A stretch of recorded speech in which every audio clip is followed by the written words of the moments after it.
Okay,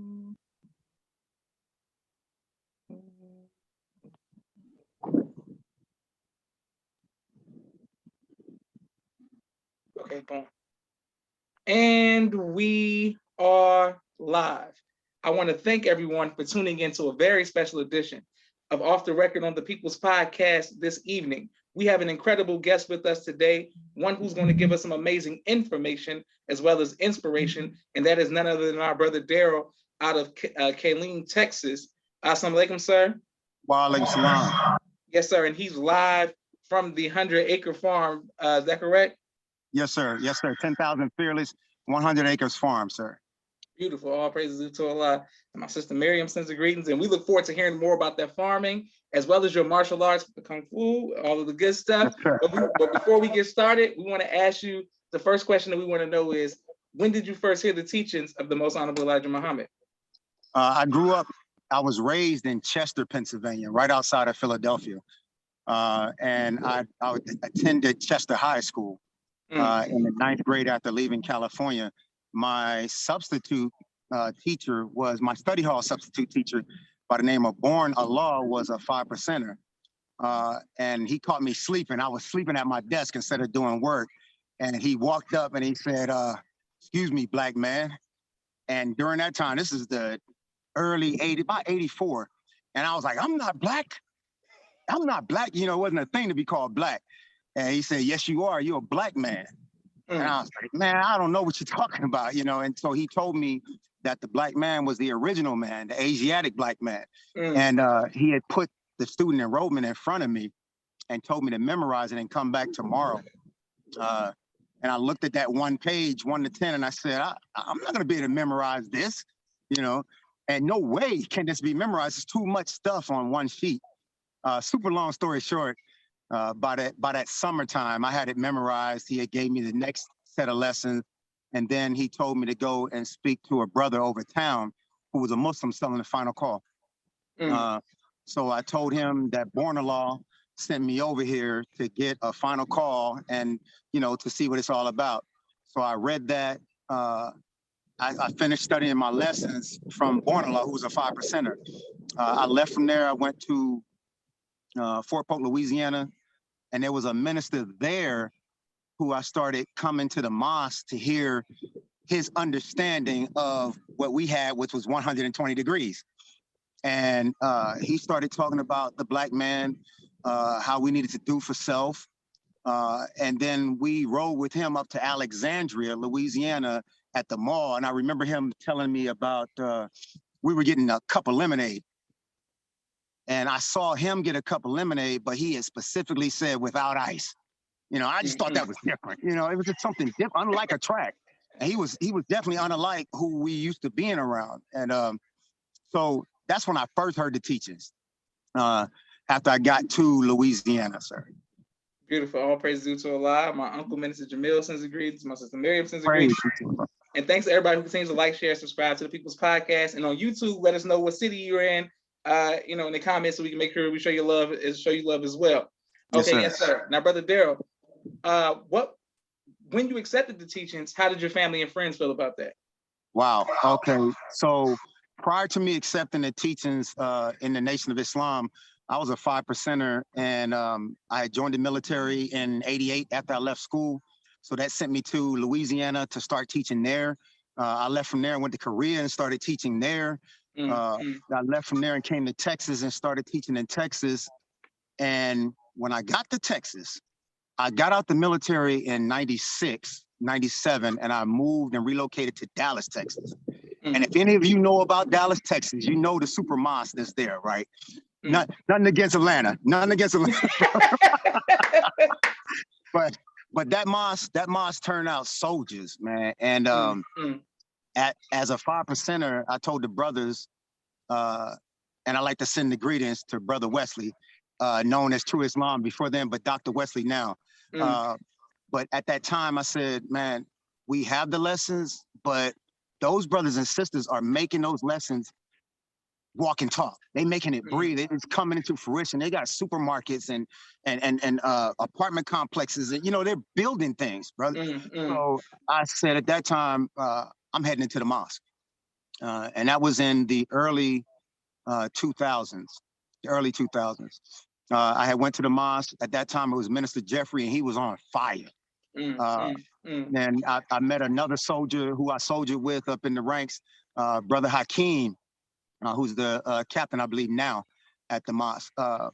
And it was on. It was on. And I ran into, at that time, Brother Captain Tyrone.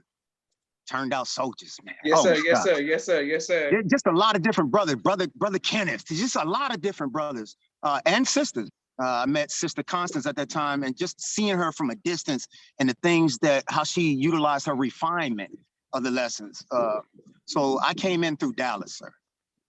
All praise due to Allah. Yes, sir. And shout out to about the family. My mother at that time was she was a Christian. My grandmother was a Presbyterian, and I was just learning how to speak to the family with lessons, not at them. And so in the beginning, they heard me, but I just sounded like a zealot.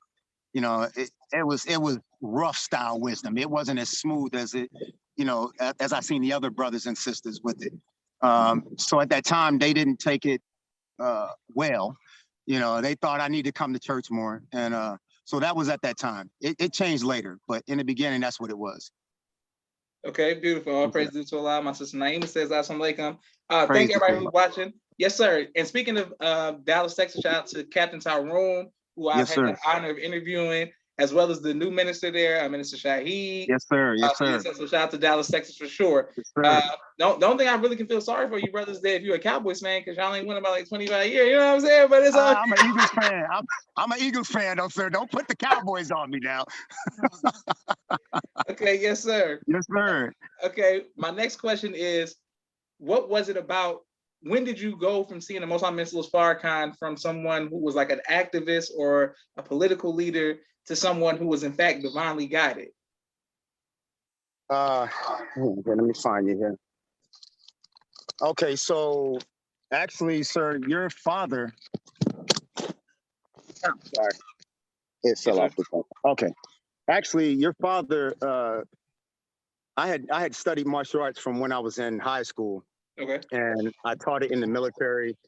When I got to Dallas, at some point, Brother Tyrone had allowed me to start teaching the brothers in FOI class, as well as the students in MUI in Dallas. Your father had come down, and I was on point for his security. I won't talk about everything that he talked about because it was FOI talk. Okay, yes, sir, yes, sir. I will say that just listening to his history, I mean, he had been in the military, I had been in the military, and I was really listening to him as a former Supreme Captain also. I used to watch him. I used to see the minister in the old tapes, but I would see your father, just a raw soldier, still a raw soldier, yes, sir. And the way that he taught us to treat a wife when we got one. The stories he shared about himself and his wife, your mother, man, you're blessed. He's a soldier. So I really got to watch the minister in a different light from the information that this brother gave, because he saw the minister not like a lot of us sees the minister.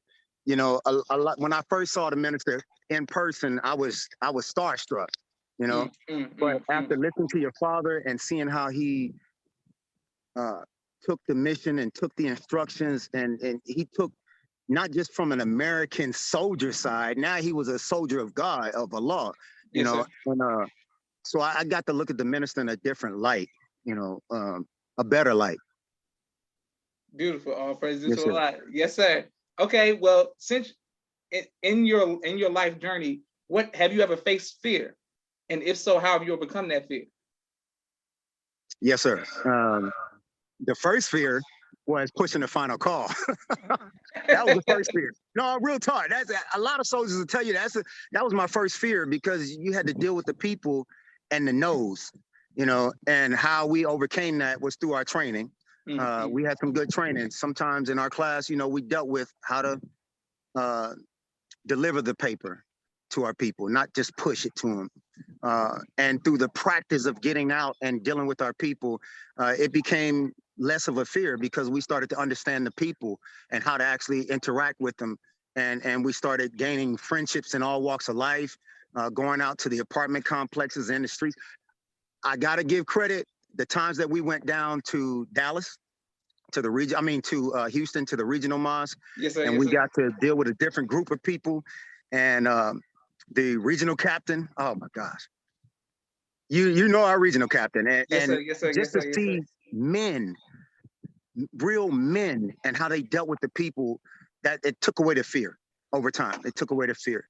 Yes, sir. So that was one instance of how dealing with fear and how I learned to deal with it. Yes, sir. All Yes, praise sir. to Allah. Now, in the nation, there are various styles of martial arts and self-defense and fighting, and you're the first person to come on the People's Podcast who teaches your style. And I got like a whole playlist on the People's Podcast of different martial arts styles, but you're Yes, the sir. first one to come on being in Kung Fu. Can you please Yes, sir. explain how you got into that? And yes, sir. I was back again in high school, back in Chester, Pennsylvania, little old Chester. I didn't want to get into sports, but growing up, I grew up around after church. We would go home and watch Black Belt Theater, the Kung Fu, the Tiger style and Mantis style, the old Kung Fu, 32 chambers, 36 chambers. Okay. And I loved that stuff, man. And so one day in high school, I met my instructor, Master John Biggins, who's my best friend. We were both in school together, but he just started learning as a younger man, a younger boy. And he asked me to come over his house so we could spar. And I'm talking about Tiger style, Mantis, the dragon. I'm trying to do all the 36 chamber moves. Yes, sir. But he was real talk about his. And at that day, I asked him if I could become a disciple of his to learn everything that he knew. And he said, "We'll see. We'll just start and we'll see if you keep coming." And later on, that style was traditional iron palm kung fu, which is a southern style.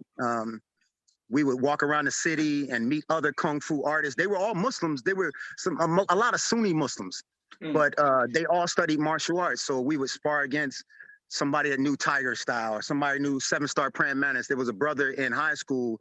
His name was Khalil. He was an Orthodox Muslim, but a very good brother. He was the first brother that taught me about eating pork, not to eat it, because I would go and get a hot sausage from the vendor on the corner. And he was like, "Brother, that's pork, brother." And I said, "What's pork?"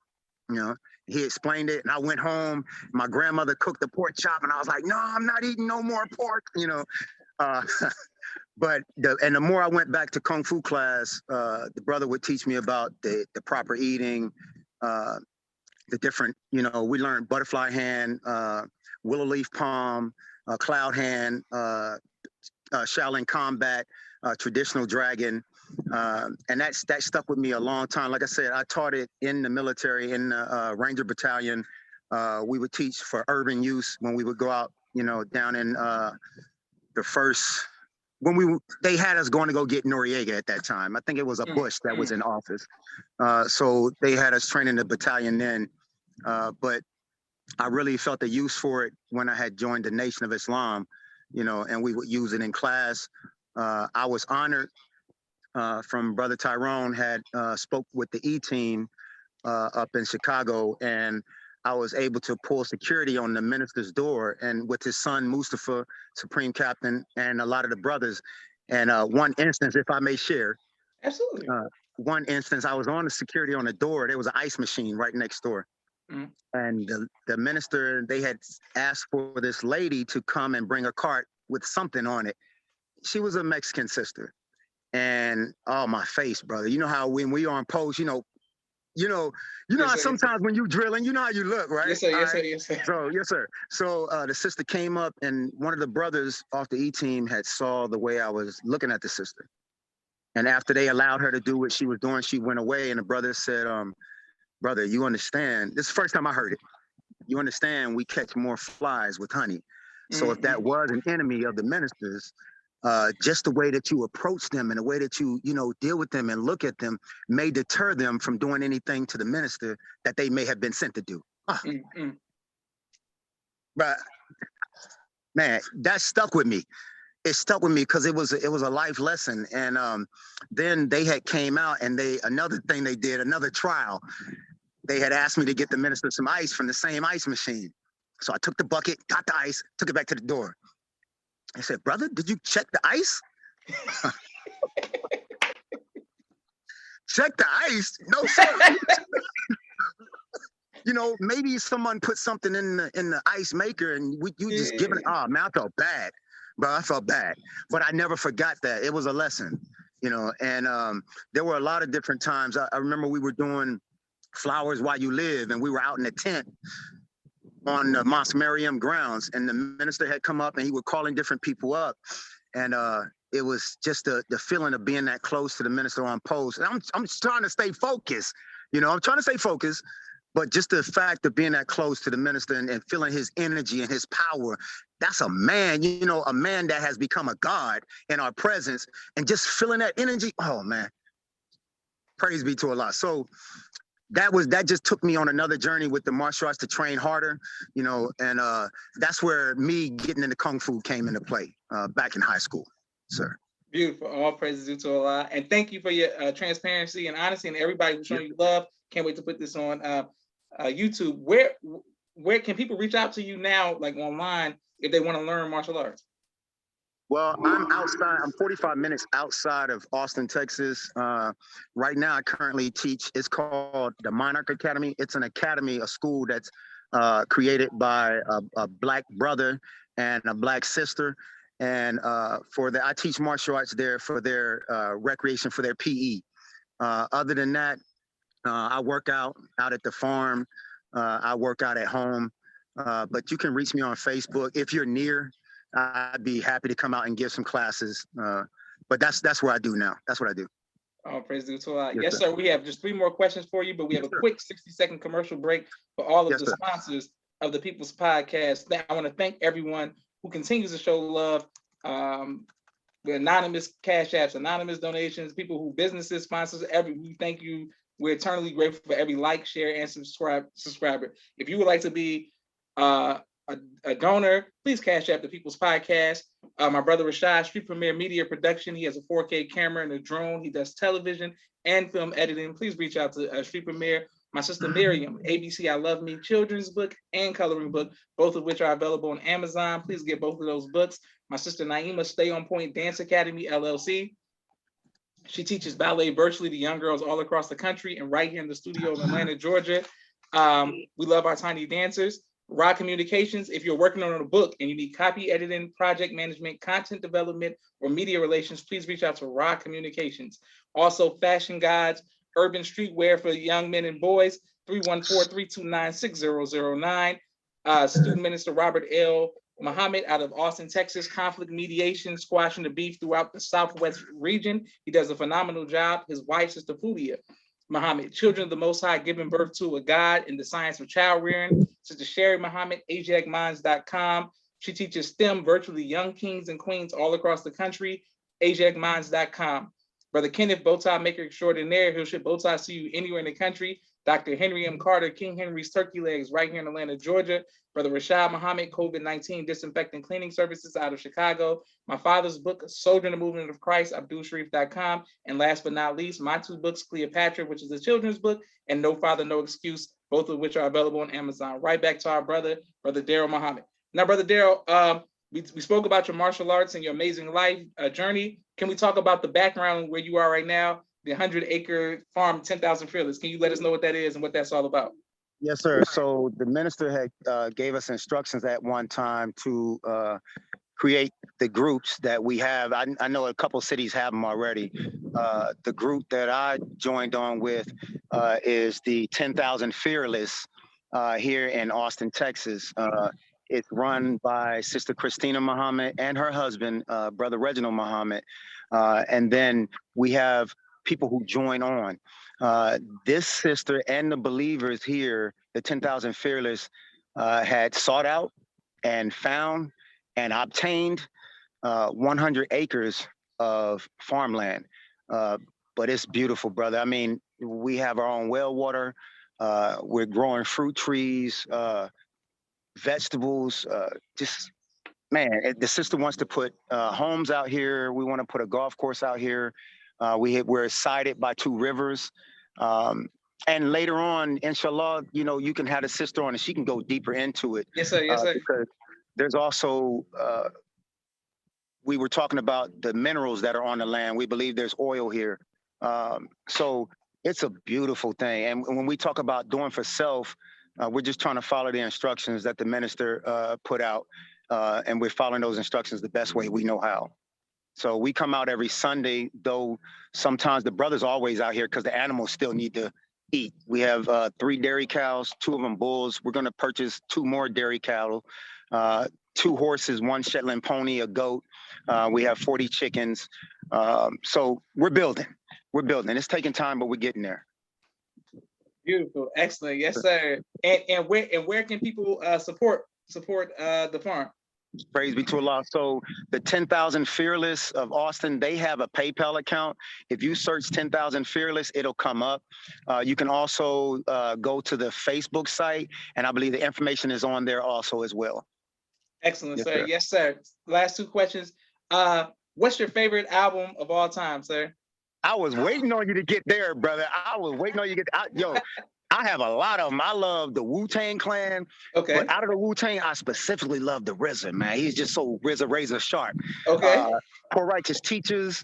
There's some Drake songs that I really get into because he gets real, you know. I would be remiss if I did not mention Biggie. You know, I gotta have some Biggie in there. I gotta have some Biggie in there. Okay. But I'm oh my God. Jay-Z, I'm feeling Jay-Z because I love some of the songs that he's teaching about the financial side of this life. But my brother, Jay Electronica. Okay. Oh man, I was just listening to Magic, where he was talking about how we take the honey and we sweeten our tea, but sometimes we forget to give homage to the bee. You know, and we talk about in the Quran the bee itself, how the bee is actually an alchemist, a master alchemist, because they learn to take the pollen and turn it into a sweet substance that we take and we use. Oh my God. So those are some of the albums to some of the artists that I'm into. Okay, great. Yes, sir. Yes, sir. And what would you like your legacy to be, Brother Daryl? Man, really, my legacy, I want to pass down to my children. I was not a good father when I first started having children, before I came into the Nation of Islam. But brother, you know how our FOI classes go, you know, and I think there was something you had that said, no father, no excuse. Yes, sir. That's my book. Yes, sir. Yes, sir. It became that. It became that. No father, no excuse, because you're surrounded by fathers. You're surrounded by brothers. You're surrounded by boys who came to men. Like from Philly, we got Boys to Men, but this is the real Boys to Men. Yes, sir. You know, yes, sir. And I gotta say this. It wasn't just the brothers. There were also the sisters, because in Dallas we had Sister Captain Vicky, and you know, there were sisters that if you wrong, they're gonna tell you, brother. If you're only going to tell you. So to answer your question about my legacy, I'm a better father now, much better. And what I try to give to my children is everything that I did not get growing up. My father was not around, but I use that trauma. Dianetics is a good thing, brother. Yes, sir. Yes, sir. Dianetics yes, sir. is a great thing, man. Shout oh out my to God. Dianetics. Yes, sir. Yes, sir. I used the trauma of not having my father around, and I turned that trauma around, and I give it to my seeds by being there for them, by being the father that I did not have. So I utilize that trauma in that manner. But as far as a legacy, there's different businesses that I'm into. If I can make 10%, 15% from each business, I do. It all adds up, you know. So I have a couple things as far as businesses that I'm training my children to fall in place with.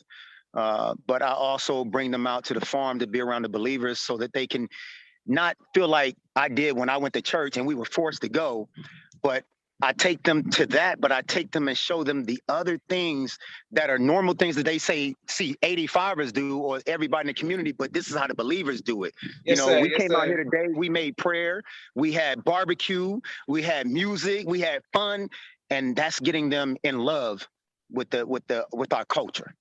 Beautiful. So that's the legacy I want to leave behind, is that knowledge of self and that culture, that rich culture that we have, that the minister is being a guide for us, an example for us to see how to live it.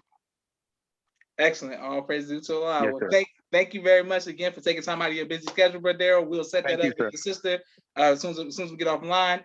Thank everyone who's watching and continues to watch. This is Joshua Leonard Muhammad signing off for the People's Podcast. Assalamu alaikum, sir. Wa alaikum salam, sir.